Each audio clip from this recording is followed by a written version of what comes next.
పెద్దకడబూరు మండలం కల్లకుంట గ్రామంలోన మన గురువారం రాత్రి మరి మాదిగా గోవిందమ్మ అనే మహిళని ఆమె కుమారుడు ఒక 8 నెలల క్రితం కులాంతర వివాహం చేసుకున్నాడనే ఉద్దేశంతోన మరి ఆమె వాళ్ళ సొంత గ్రామానికి పోతే ఆ గ్రామానికి సంబంధించినటువంటి అమ్మాయి బంధువులు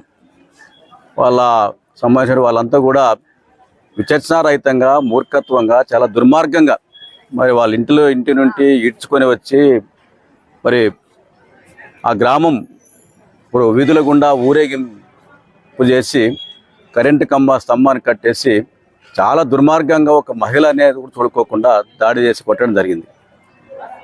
అంటే మానవత్వం, ఒక మాటలో చెప్పాలంటే మానవత్వం మంట కలిసింది, అమానవీయంగా ప్రవర్తించారు. దీన్ని సిపిఐగా భారత కమ్యూనిస్ట్ పార్టీగా తీవ్రంగా ఖండిస్తూ ఉన్నాం. సభ్య సమాజం